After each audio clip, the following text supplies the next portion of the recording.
DNA இந்த படத்தில் ஒருத்தன் தெரியாமல் தப்பு பண்ணிடுறான். இதனால அவனுக்கு கோடி ரூபா பணம் கிடைக்குது. இருந்தாலுமே அவனுக்கு அந்த தப்பு பண்ணினதுனால அவன் மனசு உறுத்திக்கிட்டே இருக்குது, கஷ்டப்பட்டுக்கிட்டே இருக்கிறான். இவனுக்கு தெரிஞ்ச ஆம்புலன்ஸ் டிரைவர் கேட்குறான், நீங்கள் தான் அந்த பிரச்சனையிலேருந்து தப்பிச்சிட்டிங்களே, மீண்டும் ஏன் கவலைப்பட்டுட்டே இருக்கிறீங்க அப்படின்னு கேட்கும்போது அதுக்கு அவன் சொல்கிறான், தப்பு பண்ணினவங்க எல்லாருமே தப்பிக்கிறது இல்லை ராஜேந்திரன், தண்டனைகள் தான் தள்ளி போகுது அப்படின்னு சொல்கிறான். இதுதாங்க இந்த படத்தோட கதையே. அப்படி இவன் என்ன தப்பு பண்ணுனா அதற்கான தண்டனை கிடைச்சதா இல்லையா அப்படிங்கிறது தான் இந்த படத்தோட கதையே. வாங்க கதைக்குள்ளே போகலாம். இந்த படத்தில் அதர்வான் நடிச்சிருக்கிறாரு. இந்த படத்தோட ஆரம்பத்தில் வரதராஜன் கார் ஓட்டிகிட்டு போகிறான். அப்போது ஒரு ஆக்சிடெண்ட் பண்ணிடுறான். குழந்த உயிரோடு இருக்குது, அப்பா இறந்துடுறாரு. இதை எடுத்துகிட்டு போகிறதுக்காக ராஜேந்திரன் ஆம்புலன்ஸில் வர்றான். சார் நீங்களாம் இந்த ஆக்சிடெண்ட் பண்ணினது சரி யாரும் பார்க்கல, சரி நீங்கள் கவலைப்படாதீங்க, உங்களை நான் காப்பாற்றிடுறேன் அப்படின்னு ராஜேந்திரன் சொல்லிவிட்டு அந்த பணத்தையும் குழந்தையும் எடுத்துக்கிட்டு வரதராஜனும் ராஜேந்திரனும் ஹாஸ்பிட்டலில் போயிடுறாங்க. அங்கே போலீஸ் வராரு. அந்த போலீஸ்கிட்ட ஆம்புலன்ஸ் டிரைவரு பொய் சொல்லி வரதராஜனை காப்பாற்றிடுறான். அதே ஹாஸ்பிட்டலில் ஒரு ஃபேமிலிக்கு குழந்தை இறந்துருது. இதை ஆம்புலன்ஸ் டிரைவர் பார்த்துட்டு வரதராஜன்கிட்ட பேசி அந்த குழந்தைய அந்த ஃபேமிலிக்கு வித்துடுறாங்க. இருந்தாலுமே வரதராஜனுக்கு தான் ஒரு ஆக்சிடெண்ட் பண்ணிட்டோமே அப்படின்னு கில்ட்டியாக ஃபீல் பண்ணிகிட்டே இருக்கிறான். இதை பார்த்த ஆம்புலன்ஸ் டிரைவர் ராஜேந்திரன், சார் நீங்கள் தான் அந்த பிரச்சனையிலிருந்து தப்பிச்சிட்டிங்கல்ல, இன்னும் ஏன் சார் கவலைப்படுறீங்க, தயவு செஞ்சு கவலைப்படாதீங்க சார் அப்படின்னு சொல்லும்போது அதுக்கு வரதராஜன் சொல்கிறான், தப்பு பண்ணினவங்க எல்லாருமே தப்பிக்கிறது இல்லை ராஜேந்திரன், தண்டனைகள் தள்ளி போகுது அவ்வளோதான் அப்படின்னு சொல்கிறான். வரதராஜன்கிட்ட குழந்தைய வாங்கிட்டு போன ஃபேமிலி சந்தோஷமாக வாழ்ந்துட்டு இருக்கிறாங்க.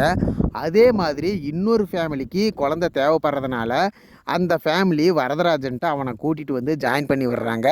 இன்னொரு குழந்தை எங்களுக்கு ஒன்று வேணும், நாங்கள் நிறையா பணம் தர்றேன் அப்படின்னு வரதராஜனுக்கு ஆசை வார்த்தையை காட்டுறாங்க. அப்போது வரதராஜன் யோசிக்கிறான், நம்ம சம்பளமே மாதமே 20,000 தான், ஆனால் இவங்க 5 லட்சம் தர்றேன்னு சொல்கிறாங்க, நம்ம குழந்தைய கடத்தியே கொடுத்துர்லாம் அப்படின்னு அவன் மனநிலை மாறுது. இதுக்கு ஆம்புலன்ஸ் டிரைவர் ராஜேந்திரனையும் கூட்டு சேர்த்திக்கிறான். ராஜேந்திரனும் வரதராஜனும் அந்த ஹாஸ்பிட்டலில் பிறக்கிற குழந்தைங்க எல்லாத்தையும் கடத்தி விற்று கோடி கணக்கில் பணம் சேர்த்திடுறாங்க. அதில் ஒரு குழந்தை தான் அதர்வாவுக்கு பிறந்த குழந்தை. அந்த குழந்தைய கடத்தினதுனால அதர்வா அந்த குழந்தைய தேடி போகிறான். கடைசியில் பார்த்தா வரதராஜன் தான் நம்ம குழந்தைய கடத்தி இருக்கான் அப்படின்னு அதர்வா கண்டுபிடிச்சிட்றான். வரதராஜனுக்கு தெரிஞ்சு போயிடுது, எப்படியோ நம்மளுக்கு இந்த குற்றத்தினால நம்மளுக்கு தண்டனை கிடைக்க போகுது, இதை எப்படியோ தடுத்து நிறுத்தணும், அதுக்கு நம்ம கூடயே இருக்கிற ஆம்புலன்ஸ் டிரைவர் ராஜேந்திரனுக்கு தான் நம்ம செய்கிற தப்பெல்லாம் தெரியும், அவனை கொன்னுட்டோம்னா நம்மளை யாருமே கண்டுபிடிக்க முடியாது அப்படின்னு ராஜேந்திரனை கொன்னுடுறான். வரதராஜன் ஆம்புலன்ஸ் டிரைவர் ராஜேந்திரனை கொன்ன விஷயத்த அதர்வா தெரிஞ்சுக்கிறான்.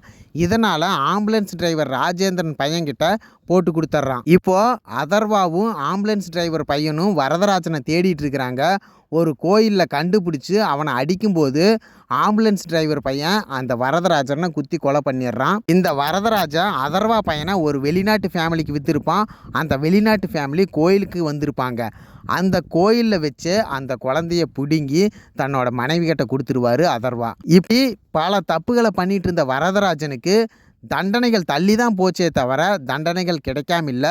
கடைசியில் அவனுக்கு தண்டனையும் கிடைச்சிருச்சு. இதுதாங்க இந்த படத்தோட கதை. இதே மாதிரி இந்த சமுதாயத்தில் நிறையா பேர் தவறுகள் பண்ணிட்டு இருக்கிறாங்க. அவங்களுக்கு தண்டனைகள் தான் தள்ளி போகுதே தவிர தண்டனைகள் கிடைக்காம கிடையாது. கண்டிப்பாக ஒரு நாள் தப்பு பண்ணுறவங்களுக்கு தண்டனை கிடைச்சே ஆகும் அப்படின்னு இந்த படத்தில் அழுத்தமான ஆழமான மெசேஜ் சொல்லியிருக்கிறாங்க. இந்த படம் ஃபஸ்ட்டு 1/2 hour போர் அடிக்குங்க, அதுக்கப்புறம் கொஞ்சம் இன்ட்ரெஸ்ட்டாக தான் போகும். கண்டிப்பாக தியேட்டரில் போய் பாருங்கள். டிஎன்ஏ படத்தின் கதையை முழுவதுமாக கேட்ட அனைவருக்கும் நன்றிகள்.